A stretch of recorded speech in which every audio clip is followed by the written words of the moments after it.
क्योंकि मेरी और तुम्हारी गति और तुम्हारी गति में और मेरे तुम्हारे सोच विचारों में आकाश और पृथ्वी का अंतर है। कितना अंतर है? आकाश और पृथ्वी का। हालेलुया। नो मैच, कहीं कोई मैच नहीं करता।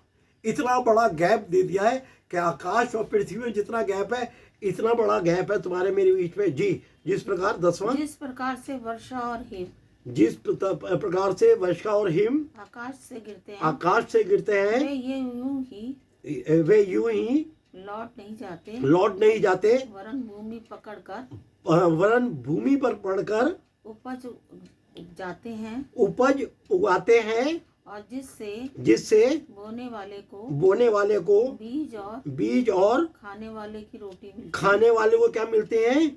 रोटी मिलती है। खुदा का वचन इतना सामर्थ्य है। हालेलुया।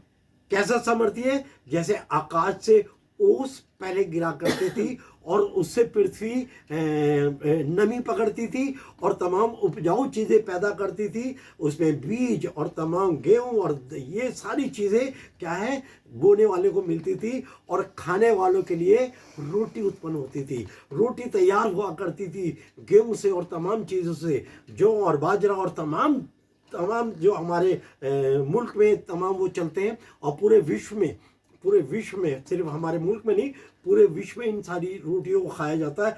वो क्या है? इसलिए वो कह रहा मेरा वचन ऐसा सामर्थ्य है।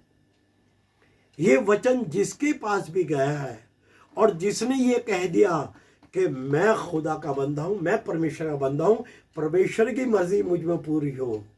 मां मरियम के पास कुछ नहीं आया था, परमेश्वर का वचन आया था। और जैसी मां मरियम ने ग्रहण करा और क्या चीज उत्पन्न हुई? वो जगत की रोटी उत्पन्न हुई, वो जगत की ज्योति उत्पन्न हुई, वो जगत की पानी उत्पन्न हुआ और तमाम चीजें क्या हुआ? वो उत्पन्न हुई।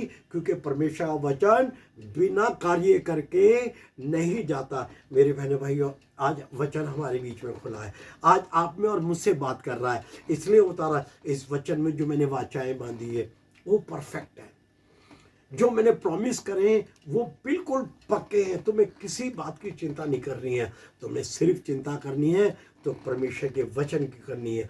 तुमने अगर किसी को ढूंढना है, किसी को खोजना है, तो स्वयं परमेश्वर को खोजना है। और प्रभु यीशु मसीह में होके ये सारे कार्य आप कर सकते हैं। हालेलुया। मुश्किल नहीं है मनुष्य के लिए, है ना? क्योंकि उसने लिखा हुआ है मनुष्य के लिए जो मुश्किल है वो मेरे लिए आसान है। शायद हमें लगता है कभी कभी, मैं थोड़ी देर बाइबल पढ़ती हूँ, मैं थक जाती हूँ या मेरे सामने से वर्ड समझ में नहीं आते। भाई बाइबल में क्या लिखा हुआ है मुझे ये समझ में नहीं आता। ये इंसान का कार्य नहीं है। हालेलुया। ये आत्मा से लिखा हुआ वचन है।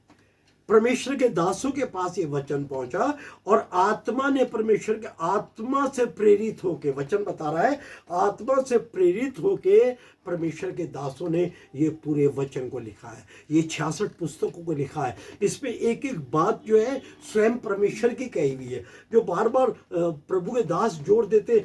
देखो परमेश्वर का वचन क्या कहता है, देखो परमेश्वर का, उसका मीनिंग ये है कि परमेश्वर के दासों ने आत्मा में होके, परमेश्वर के आत्मा में होकर ये सारी चीजों को क्या करा है, लिखा है आपके और मेरे लिए। इसलिए बड़ा ध्यान करना है कि खुदा के प्रॉमिसों को, उसकी वाचाओं को अगर हमने पकड़ना है और हमने जानना है कि खुदा ने मेरे साथ ये प्रॉमिस करा है, तो बड़ा जरूरी है कि हम उसके वचन को देखें, हम उसके वचन को पढ़ें। अगर हम आशीष बरकत तो सब चाहते हैं, सारे तमाम विश्व में जो लोग हैं वो आशीष और बरकतों के पीछे भाग रहे हैं, कोई और किसी चीज के में आशीष बरकतें देने वाले के पीछे नहीं भाग रहे।